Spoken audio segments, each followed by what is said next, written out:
The 2023 Career Optimism Index study released on March 21st found that while American workers' optimism remains high, this optimism is not with their current employer.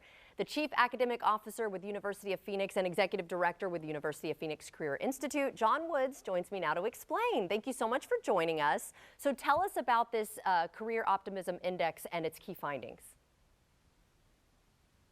Yeah, you hit the number one point there, Jordan. The optimism remains high at 80% that workers have about their career and their career prospects. But interestingly, this year in our survey, we found, as you said, that optimism isn't because of anything employers are doing. In fact, it's maybe the opposite. There are some things employers really need to focus on because employees in this survey appear to be almost free agents. 56% are looking for a new job or saying that they will do so in the next 6 months. And the reason for that is they're looking for a certain set of things to be offered by their employer that just aren't there. Right. Okay. So then what are the key drivers of employee career optimism? Yeah, so that optimism comes from within. It's a feeling that they're prepared if they had to do a job search. They've got good skills that organizations want. They feel like there's jobs out there for them. Really surprising is that about 2/3 report living paycheck to paycheck, which may make it seem odd that they're willing to leave the job without having a next one lined up. Right. But that's just how high their optimism is. Okay, well, I guess in some ways that's good. But what about the employers, right? What can they do to retain their top talent? Yeah, turnover we know is a great big issue for employers. And if they want to try and stem the tide of turnover, engage their employees more, be more likely to keep their employees, there are a few things in the survey that pop out that they need to be focused on and do more. The first one is offering opportunities for skilling, reskilling, training, development.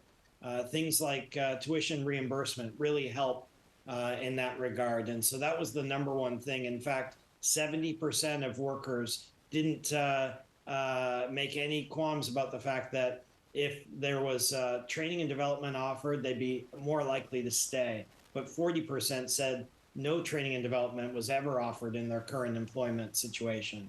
So that's the big one. The second one is formal mentorship programs. Clearly, somebody feels more engaged and valued if someone takes an interest in them and their career. And that can take the form of a mentor. So employers are really encouraged to develop mentorship programs. Yeah, and the third one is really around a benefit of sorts. It's having employee affinity groups, it's employee resource groups, it's wellness programs, and in particular, mental health wellness programs. 40% of workers said they went looking for mental health wellness programs in their current place of employment within the last year. Stress levels among American workers are clearly very high.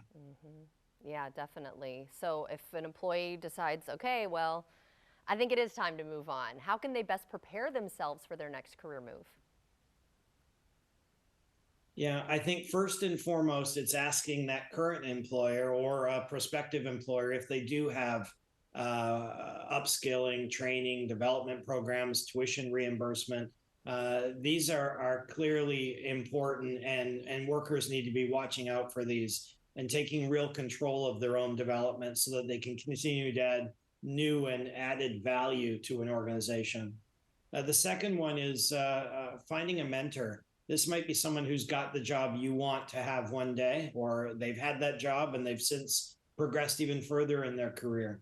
That person can help kind of guide the way and share information with you about the things you need to do to advance yourself in your career. That's a form of networking, and that's really the third big one, is to take this always on approach to building and developing your network, and always looking out for different opportunities, but also for the people who can help you land those different opportunities in your network. Yeah, put yourself out there, right? Well, where can we get more information on all of this? Yeah, a lot of great insights in here for both workers and employers contained at the website, phoenix.edu. career-institute. All right. Well, thank you so much for telling us about this today. I actually do have a friend who was trying to move up in the company she was working for, and she just didn't get those opportunities, so she left. So this is very interesting, and I know a lot of people, like you said, are dealing with this as well. So thank you again. And if you'd like to see this interview again, just head to our website, and that's firstcoastliving.net.